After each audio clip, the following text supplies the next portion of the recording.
Salut à tous, on se retrouve aujourd'hui pour parler du Real Madrid en ce jeudi 24 novembre et on commence directement avec la Coupe du Monde et avec la sélection espagnole. L'Espagne jouait contre le Costa Rica et l'Espagne s'est imposée 7-0. Félicitations à Marco Asensio qui a joué. Il a été en plus buteur. Déjà regardez rapidement les stats de la partie pour vous dire que c'était un match en sens unique bien sûr pour l'Espagne qui s'est imposée avec la manière 7-0. Incroyable bien sûr ce résultat. Donc Marco Asensio il aura joué 67 minutes lors de cette rencontre. Il a commencé titulaire et il a marqué un but, Marco Asensio. Donc Dani Carvajal lui n'a pas joué. Donc voilà, félicitations aux deux joueurs du Real Madrid qui évoluent avec la sélection espagnole. Et Marco Asensio, donc il a marqué son premier but pour l'Espagne depuis septembre 2018. Ça faisait plus de 4 ans qu'il n'avait pas marqué tout simplement avec la sélection espagnole. Et son deuxième but pour l'équipe nationale au total. Donc voilà une petite info de plus sur Asensio, et Asensio qui continue de confirmer sa récente bonne forme et devient le premier buteur du Real Madrid pendant cette Coupe du Monde. Donc félicitations au joueur Marco Asensio. Et on peut voir les unes aujourd'hui en Espagne, une Espagne brutale voilà, par rapport à cette victoire olé olé d'après Sport, la une journal As, Para, Sonar ou même Mundo Deportivo, donc la sélection espagnole mécanique en gros, voilà, tellement que c'était une victoire humiliante bien sûr pour l'adversaire bien sûr Costa Rica. On va parler cette fois-ci de l'équipe de France, c'était avant-hier, donc on n'en a pas parlé hier vu que c'est un épisode sur le Barça. On va en parler aujourd'hui vu que c'est un épisode sur le Real Madrid et avant-hier l'équipe de France a joué et Aurélien Tchouameni a joué. Donc n'oubliez pas que c'est un joueur du Real Madrid qui évolue en équipe de France et ça a été une victoire 4-1 des Français. On peut voir qu'il a commencé titulaire Aurélien Tchouameni en numéro 6. Donc il aura joué 76 minutes lors de cette rencontre. Donc concernant Eduardo Camavinga, il n'a pas joué lors de cette rencontre. Donc Tchouameni les gars taille patron. Donc il a touché 89 ballons touchés, 96% de passes réussies, 10 pénétrations dans les 30 derniers mètres adverses. Donc de l'Australie, 6 ballons récupérés, 6 duels remportés, 4 tacles et 3 interceptions pour Aurélien Tchouameni. Gros match de sa part mardi soir contre l'équipe de l'Australie. Et au micro de TF1, il a dit c'est notre objectif premier de se qualifier bien sûr pour les 8e avec déjà une victoire. L'équipe de France bien partie bien sûr pour accéder au moins aux 8e de finale de la Coupe du Monde. Et belle victoire pour débuter tout simplement. Voilà ce qu'il a pu mettre sur son compte Instagram. Aurélien Tchouameni. Et concernant Camavinga les gars, donc Théo Hernandez n'ayant pas de doublure au poste de défenseur gauche avec son frère Lucas Hernandez. On lui souhaite un bon rétablissement vu qu'il a eu une rupture des ligaments croisés. Bref, donc c'est Eduardo Camavinga qui a occupé le poste de latéral gauche hier face à un club local du côté du Qatar. Le Madrilène a même marqué en tant que défenseur gauche du côté de l'équipe de France. Donc par exemple si Théo Hernandez se blesse en équipe de France, on pourrait voir Eduardo Camavinga évoluer en tant que défenseur gauche du côté des Bleus. Donc voilà une petite facette bien sûr quand Ancelotti peut-être pourra se servir bien sûr pour le futur au Real. On va parler de la Belgique qui jouait hier soir contre le Canada et les Belges se sont imposés 1-0. Félicitations à Eden Hazard, félicitations à Thibaut Courtois. Donc Hazard a joué 62 minutes et Thibaut Courtois a joué tout le match entier et en plus ils ont été bons surtout Eden Hazard il a joué mais surtout Thibaut Courtois. Pourquoi? Parce qu'il a arrêté quand même un penalty donc même énergie bien sûr que ça soit du côté du Real Madrid ou du côté de la sélection belge. Donc l'arrêt de Thibaut Courtois sur le penalty d'Alphonso Davids, donc un joueur canadien qui évolue du côté du Bayern de Munich.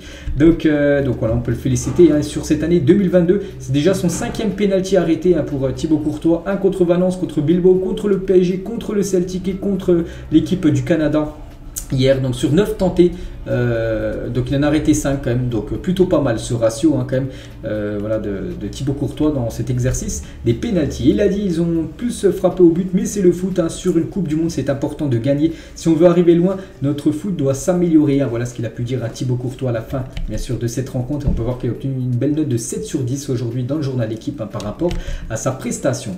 Et on peut voir qu'il y avait sa fiancée Michel qui était présente lors de cette rencontre hier entre la sélection belge et la sélection canadienne. On peut voir aussi qu'il y avait toute la famille bien sûr de Thibaut Courtois qui était présente pour le match. Et concernant Eden Hazard les gars qui avait le brassard de capitaine et sur le brassard One Love et le geste de l'Allemagne il a dit je ne suis pas à l'aise d'en parler parce que je suis là pour jouer au football. Concernant le brassard One Love que c'est interdit de porter du côté du Qatar. Et concernant le geste de l'Allemagne parce que la photo d'avant-match des Allemands ils ont mis leurs mains tout simplement sur leur bouche. Ils auraient mieux fait de ne pas le faire et de gagner parce que l'Allemagne, qu'on va en parler juste après avec Rudiger, se sont inclinés contre le Japon. On va parler cette fois-ci de la Croatie. La Croatie de Luka Modric jouait contre le Maroc. Score final 0-0 entre ces deux équipes. Donc Luka Modric aura joué le match entier, 96 minutes, si on prend en plus le temps additionnel. Donc voilà, Luka Modric, un gros match de sa part parce qu'il a reçu le prix d'homme du match. Donc félicitations au joueur Luka Modric.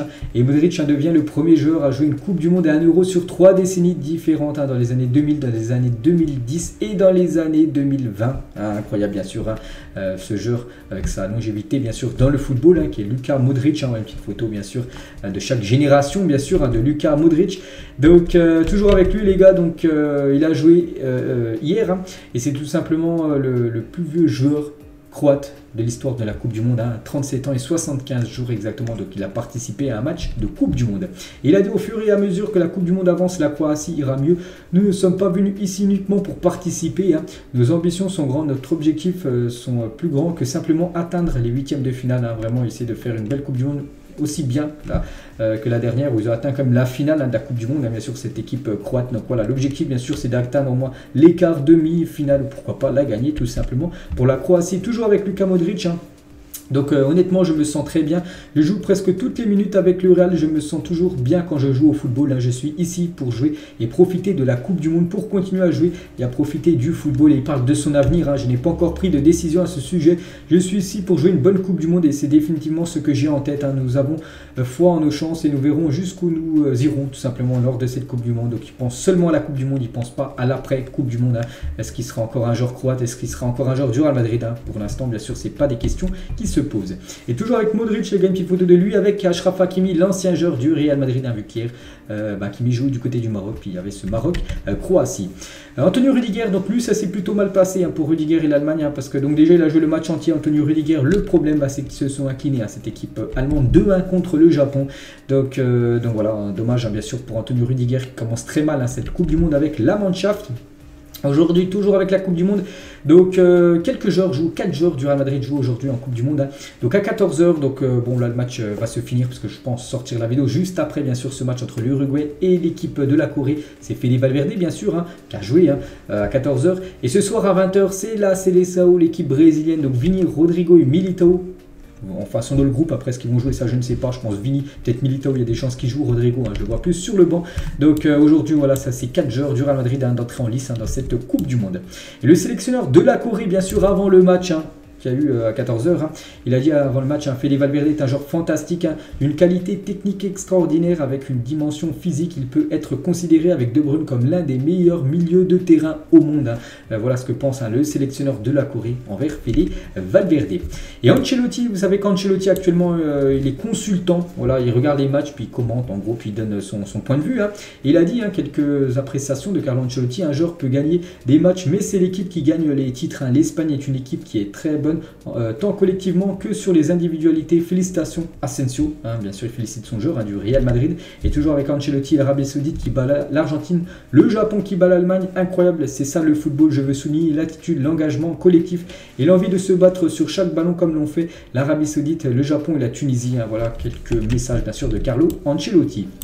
Regardez le 11 des meilleurs joueurs à la Coupe du Monde selon Lothar Matthäus. On peut voir par exemple quelques joueurs du Real Madrid comme Vini Junior voilà, dans cette équipe, ou même Thibaut Courtois. Voilà, c'est les deux joueurs que Lothar Matthäus, ancien très grand joueur de l'Allemagne, il met parmi les meilleurs joueurs de cette Coupe du Monde. On va parler d'un joueur qui manque beaucoup à la Coupe du Monde, c'est Karim Benzema. On sait qu'il est forfait. Benzema il est revenu du côté de Madrid pour se soigner. Regardez sa dernière publication Instagram, sa dernière story, il a mis une photo de lui avec le Ballon d'Or qu'il a remporté il y a déjà plus d'un mois et demi, avec des légendes, Florentino Pérez, Zidane, Ronaldo, même Luis Figo. Donc voilà une petite info concernant Benzema. Et toujours avec lui concernant l'évolution de son rétablissement, on peut dire. Donc Benzema devrait être complètement rétabli dans les 2 prochaines semaines. Donc voilà, dans 2 semaines, il devrait être à 100% Benzema. Après quoi, le joueur participera à une pré-saison conçue avec Antonio Pintus, le préparateur physique du Real Madrid. Donc le sentiment est qu'il n'aura aucun problème à jouer contre Valladolid le 30 décembre prochain, dans 1 mois et 6 jours exactement, le match bien sûr du Real Madrid pour la reprise de la Liga. On va parler de Rodrigo qui est sur le point de se séparer de son agent Nick Arcuri, avec qui il collaborait depuis plus de 10 ans, le père de Neymar, et les meilleurs agents du Brésilien seraient intéressés à le prendre comme client. Voilà, il devrait changer en gros d'agent tout simplement, Rodrigo. Et on va revenir avec quelques déclarations de Rodrigo. J'espère juste que ce rêve que je vis durera pour toujours. Je ne veux jamais m'y habituer. Je ne veux plus jamais me réveiller. Voilà ce rêve de jouer avec la sélection brésilienne, ce rêve de jouer avec le Real Madrid, toujours avec Rodrigo, la finale contre Liverpool. Honnêtement, ils ont bien mieux joué que nous. Mais on savait que le Real Madrid gagnait toujours en finale, enfin toujours sa finale. Notre secret était notre mentalité. Nous n'allions pas aller aussi loin pour nager et mourir à la plage. Voilà ce qu'il a pu dire. Toujours avec Rodrigo, quand il dit aller aussi loin, c'est passer le PSG, passer Chelsea, passer Manchester City pour échouer en finale. Non, c'était pas possible bien sûr. Il fallait gagner la finale. Il a également dit lorsque Karim s'est avancé pour tirer le penalty contre City, nous étions tous nerveux sur le banc car il venait d'en marquer deux contre contre Osasuna. Vous savez ce que quelqu'un a dit, il va faire la panenka, nous n'y croyons pas. Mais quand il a réussi, c'était grandiose bien sûr, c'était lors du match aller, bien sûr du côté de City. Toujours avec Rodrigo comme mon vrai père. Modric peut être chiant, il est sur notre dos tout le temps. Mais c'est comme ça à Madrid, vous devez travailler, il ne faut jamais s'arrêter. Comme on dit au Brésil, il faut tuer un lion tous les jours. Voilà, en gros, tout le temps le boulot bien sûr. Après, le boulot paye bien sûr, tout le travail paye bien sûr lors des performances. Tiens, le père de Rodrigo les gars, il a dit, nous savions que Madrid le suivait, nous avons donc attendu et attendu. Au final, nous avions presque conclu un accord avec une autre grande équipe européenne. Tout ce que Rodrigo avait à faire était de signer. Donc voilà ce qu'il a pu dire. Quand je suis rentré à la maison, j'ai dit, tu as reçu un appel de Madrid? Mon père a dit non, rien. J'étais dévasté, toujours avec Rodrigo. Le lendemain, tard dans la nuit, mon père rentre enfin à la maison. Il passe devant moi. Quand il revient, il me tend le maillot du Real Madrid au dos. Il est écrit Rodrigo. Il me dit, fils, aujourd'hui ton rêve est devenu réalité. Tu signes. On a trouvé un accord bien sûr avec le Real Madrid pour signer. Il y a une déclaration, on va parler déjà de Rodrigo. Quand j'avais 10 ans, le thème de ma fête d'anniversaire était Rodrigo, Real Madrid. Donc en gros, c'est un rêve tout simplement de jouer au Real. C'est pour ça que bien sûr, c'est un rêve qui vit tous les jours. Rodrigo, et pour finir avec son père, Rodrigo avait un poster du Real Madrid dans sa chambre. Chaque nuit, il s'endormait en le regardant. Je lui avais même acheté un maillot du Real Madrid juste au cas où le Real Madrid le recruterait un jour. Puis on sait que maintenant, bien sûr, c'est un joueur du Real. Donc il a eu ce rêve bien sûr d'évoluer au Real. Et il est au Real Madrid maintenant actuellement. Rodrigo. Fede Valverde, les gars, on peut voir qu'actuellement sa valeur marchande il est estimé à 100 millions d'euros. Voilà, si une équipe est intéressée, il faut débourser beaucoup d'argent pour s'offrir Fede Valverde, 100 millions d'euros, sa valeur actuelle. Les nouvelles de Kubo, les gars. Kubo, hier, il a joué avec le Japon contre l'Allemagne. Il a été interviewé par rapport à un retour au Real Madrid. On sait qu'actuellement, il évolue du côté de la Real Sociedad. Il a dit revenir au Real Madrid. Pour l'instant, je suis un joueur de la Sociedad et je ne pense à rien d'autre. Si je n'étais pas parti pour la Sociedad, j'avais le billet pour la Coupe du Monde à moitié perdu. Je suis au mondial grâce à la Real Sociedad. Il a peut-être pas tort. C'est vrai que s'il serait resté du côté du Real Madrid, il n'aurait pas joué, bien sûr le sélectionneur japonais ne l'aurait pas appelé pour jouer cette Coupe du Monde et on sait qu'à la Real Sociedad il a du temps de jeu, c'est pour ça qu'il a pu bien sûr jouer et être appelé pour jouer cette Coupe du Monde. Quelques infos mercato. Ancelotti aimerait que Stanislav Lobotka aille au Real Madrid, mais le joueur est un pas de prolonger avec Naples jusqu'en 2027. Voilà, concernant ce joueur que Carlo Ancelotti aimerait avoir, mais le problème c'est qu'il devrait prolonger du côté de Naples. Concernant Endrick, Endrick et son entourage se rendront à Madrid et visiteront Valdebebas, donc le centre d'entraînement du Real. À la fin de ce mois, le Real Madrid est très sérieux à propos de la signature du Brésilien. D'après AS, il y a toujours 3 clubs, j'ai dit le Real, Chelsea, le PSG qui sont sur le jeune Endrick et voilà Endrick et son entourage, donc son père certainement, vont venir visiter à Madrid les installations bien sûr et peut-être pourquoi pas signer. Pourquoi pas un pré-accord, ce serait énorme. Lui aussi les gars, c'est une priorité du côté de Madrid, c'est bien sûr Jude Bellingham et le Real Madrid et Liverpool sont les favoris pour la signature de Jude Bellingham. Ça devrait se jouer entre ces deux clubs, Real et Liverpool. Donc on espère bien sûr que ça soit le Real Madrid. Et Bellingham les gars, donc actuellement il joue la Coupe du Monde, puis sur TikTok en gros il a eu une interview, puis en gros quel est le meilleur joueur de l'histoire du football, il a dit de tous les temps, il a dit Zinedine Zidane, voilà pour lui c'est Zizou, le meilleur joueur, donc un ancien joueur et même entraîneur du Real Madrid, c'est peut-être un signe, il a même fait une photo Bellingham avec son frère, Job Bellingham et Zidane, il y a quelques années. On va parler de Cristiano Ronaldo, vous savez que CR7, actuellement, l'ancienne légende du Real Madrid est actuellement sans club, et il s'est fait résilier son contrat du côté de Manchester. Et sur Real Madrid FR, donc Ronaldo a été libéré de son contrat par Manchester United d'un accord commun. Serez-vous pour ou contre un retour à Madrid pour El Bicho, donc Cristiano Ronaldo, donc pour, contre, voire résultat, plus de 11 000 votants.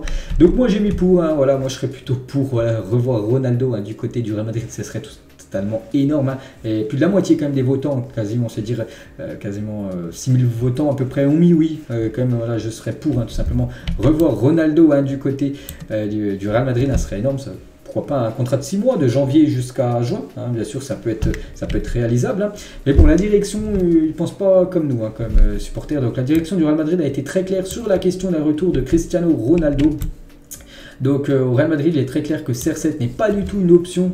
Le quotidien AS, donc ce jeudi, hein, aujourd'hui, hein, se fait le relais du sentiment de la direction. L'opération retour n'a pas été et ne sera pas envisagée, hein, du côté du Real Madrid, écrit le quotidien qui assure que même si les grands moments de CR7 au Real Madrid restent dans la mémoire de la direction, bien sûr, avec tendresse, hein, celle-ci n'envisage aucun comeback, hein, un retour, hein, de Ronaldo. Cela n'aurait pas de sens dans notre projet sportif, estime cette dernière, tout simplement, la direction du Real Madrid, hein, en gros, qui ne pense pas du tout à un retour de Cristiano Ronaldo. Donc voilà, une petite info de plus, hein, sur CR7 et Contrao, les gars, ancien joueur du Real Madrid, il a dit, hein, ce que Cristiano a fait pour le Real Madrid, Benzema n'y parviendra jamais. J'adore Karim, hein, qui est très bon, mais très bon, mais pour moi, Cristiano est à un niveau supérieur, hein, par rapport à Benzema. Il a marqué plus de buts que matchs joués, c'est une folie. Toujours avec Contrao, il a dit, si Madrid, Benzema qui marque 40 buts, vous savez très bien que Ronaldo marquerait 60 buts, hein, s'il était à l'heure actuelle au Real Madrid. Tous ceux qui s'y connaissaient un minimum au football le savent, il marquerait les buts qu'il voudrait. Voilà, mais bon, c'est que Ronaldo a pris la décision tout simplement de quitter, on le sait, hein, le Real en 2018. Et toujours avec CR7, les gars, et on finit cet épisode avec lui, hein, Cristiano Ronaldo, hein. Les détails dans la nouvelle montre de Cristiano Ronaldo, vous vous souvenez de ce but, hein. Donc la dernière publication Instagram de Ronaldo, en plus il a dépassé les 500 millions de followers, hein, sur Instagram. En gros, il montre sa nouvelle montre, on peut voir, hein. Et si on regarde de plus près cette montre, les gars, regardez, on peut voir CR7, on peut voir bien sûr une montre qui coûte très cher, hein, plus de 150 000 euros, hein, la valeur de la montre. Mais regardez, on peut voir Ronaldo en train de marquer un but, et c'était sous les couleurs du Real Madrid contre Manchester United, hein, son ancien club. Donc voilà, la montre personnalisée qu'il a lors d'une célébration de lui-même, tout simplement, hein. Regardez comment il s'était envolé, bien sûr. Patrice Evra a été resté au sol, hein, lors de ce match légendaire entre le Real et l'équipe de Manchester United. Donc voilà, les gars, la fin de cet épisode. J'espère que ça vous a plu. On se retrouve demain. On parlera cette fois-ci du FC Barcelone. Bonne journée à vous et à demain.